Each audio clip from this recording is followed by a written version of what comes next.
guys, and welcome back to my channel. It has been so nice to be back here once a week. I'm really enjoying being back on YouTube, and thank you guys so much for engaging in the comments. It's been lovely to chat with you there, and yeah, I really look forward to getting to sit down and talk to you, even if there's not much going on. It's just it feels like catching up with old friends. So just really glad to be back here. Thank you for watching. So hi, yes, about last week. I'm not gonna recap everything every week because we're back here all the time now. But last week I talked about how I'm very slowly getting off of my weight loss medications. I've taken Topamax out of my regimen, and I am starting this week spacing out my Wegovy. Instead of taking it once every 7 days, I'm gonna space out the gap between. Last week when we chatted, I had lost 1 pound. This week I lost 1.6 pounds. I am still tracking my food. I had said I was trying to stick to 1,700 calories because in that first week when I tracked, I realized my range was like wildly variable between like 1,700 calories and like 3,000. So I said I was going to try to stick to 1,700, but I did not. I stayed between 2,000 and 2,100 calories. And I lost 1.6 pounds. So I think that's really good information. I'm going to do another week of staying around 2,000 calories and see if the weight loss continues, just to have that level of biofeedback. But it's hard. It's hard to stay in a certain caloric range when there's a lot of life stuff going on. And I mean, you all know this. And some people take their macros really seriously, and they plan really strictly, and they meal prep, and they portion things out, and they're eating, you know, little prepackaged things out of their fridge every day. And that's just not me. I'm also not going to be the one who goes to like a family event or social event and doesn't partake because I brought my food like in my purse. I'm going to do the best I can while still participating in the social activity. That's just how I've chosen to live my life. Other people, you know, do different things. I'm not gonna eat junk food and terrible food all the time. Certainly that's not an excuse, because there are life events that happen all the time. And if you have this attitude of like, oh, well, it's a social event, it's a family event, it's a free pass to eat whatever you want, then you could find an excuse to be eating junk food every day. So that's not what I'm saying. What I'm saying is at a family event, I'm gonna eat the meat first, I'm gonna eat the vegetables first, and it's harder to track is all I'm saying with those kinds of events. For example, so last week I had my nephew's piano recital, which was so adorable. My mom and I went to Jazz Fest, which is a really popular festival here in New Orleans. This week I had my niece's dance recital. It's dance, but it was actually cheer. It was my father-in-law's birthday and Mother's Day, so we took my in-laws out to dinner, which was fabulous. My oldest niece, who just turned 13, it was her birthday this week, as well as my husband's birthday. So on their birthday, we went out for sushi, which was lovely. Then a few days later, she had asked for, as her birthday gift, to have her very first highlights in her hair. So I took her to the salon and she got some very subtle highlights put in. She had a fabulous time. My mom and I are part of a book club, so we went to book club on Thursday. This is not a social event, but it feels relevant anyway. My husband's really into playing Legend of Zelda, and Tears of the Kingdom just came out this week, so he plays and I like sit and watch, and it's a lot of fun. So that's been happening this week. Oh, also on Saturday was a Crawfish Festival. Here in New Orleans, crawfish is a big deal. So Crawfish Festival is amazing. You pay like a fixed amount to get in. It's like a charity thing. You pay some fixed amount to get in, and then it's like unlimited crawfish. Wonderful. My husband and I went to the ballet. We went and saw Romeo and Juliet at the New Orleans Ballet Theater. Just a lot of events and social things happening this week. And like I said, if you look for it, you could have things like that every week of your life if you want.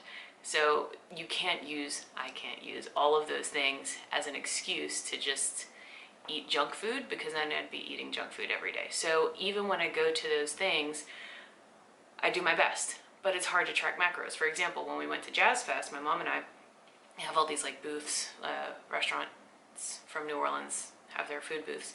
And I think it was it trout or catfish? I think it was trout almondine, which is a great choice. It's low carb, it's high protein. I have no idea how many calories were in it. I did my best in tracking it. It was maybe like a 3-ounce filet, maybe like a quarter cup of, oh no, it wasn't almondine, it had pecans. So it was like a quarter cup of pecans, a little sauce, I don't know. You know, it's hard when we go out to eat sushi. I get riceless rolls, but I don't know how many calories are in those. I estimate, but it's hard to know. At book club, I got a nibble on the charcuterie board. So I'm still eating well, but it's hard to track. So I estimated, and I think that's when a lot of people give up with the tracking, or at least that's sometimes when I give up with the tracking, but I'm proud of myself for sticking with it this week. And like I said, in my best approximation estimation, I was around 2,000, 2,100 calories this week. So the fact that I still lost 1.6 pounds feels pretty good, and I'm gonna continue tracking and try to continue staying in that range. Now next week we are traveling again. We're going to Mexico to visit family, which is so exciting. So, especially when I'm in Mexico, like I usually don't take a food scale, although I think my aunt has one. I could probably just borrow it. I usually don't like weigh and measure my food when I'm there, but I think this time I will, just to, at least if we're not eating out, if I'm eating at home, have an idea of what my intake is, because it's been so long, so many years since I've done this. I don't know, I say so many years, like 2, that it's still a habit that I'm trying to get back into. It's not, I didn't just like get back on the bike with that. It's still tough, and some days it just feels like exhausting. Like I just want to serve my dinner. I don't want to get the measuring cups out and the scale and all that. And I don't think I have to live like this forever, but because right now I'm intentionally trying to lose these 25 pounds, it's a tool that I have and a skill that I have that I need to use to my advantage for my health right now, not for always.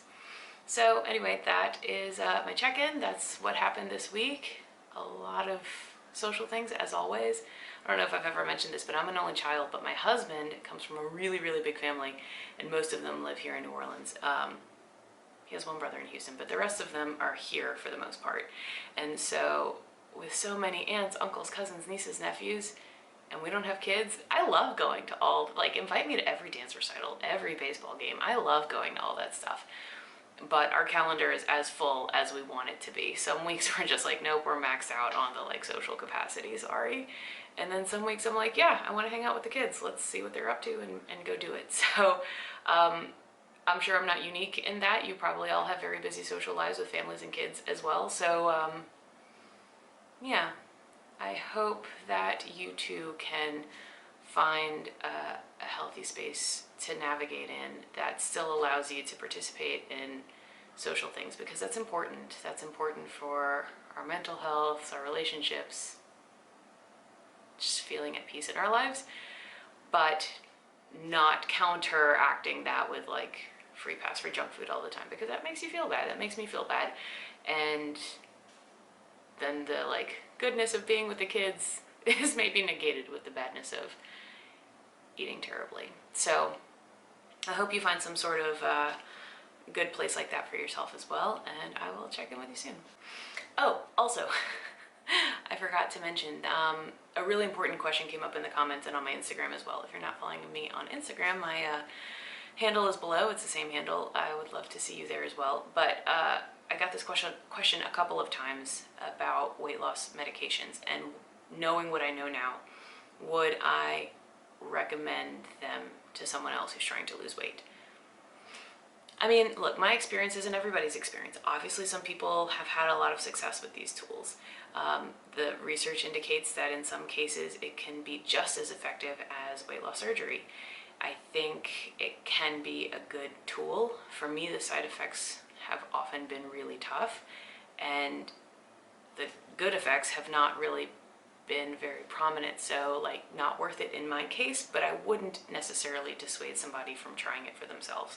If you have access to it, if your insurance covers it, if your doctor's recommending it, give it a shot. You don't have to stick with it forever, despite what they might say. And maybe you'll be in the population that it worked for, and maybe it'll be a jumping point for you to a really healthy lifestyle that you've been trying to achieve. So hopefully, you know, it might work for you, but I'm not here to tell people what to do or what not to do. I'm just sharing my experience. So I hope that in sharing my experience that's helpful to some of you, but I'm certainly by no means saying you should do what I'm doing or that you shouldn't try weight loss medications. If that's something that your doctor thinks is a good path for you, then give it a shot. But also ask a lot of questions and listen to your body and stay in constant communication with your doctors and do what feels right for you. Okay, all right. I will talk to you guys next week. Bye.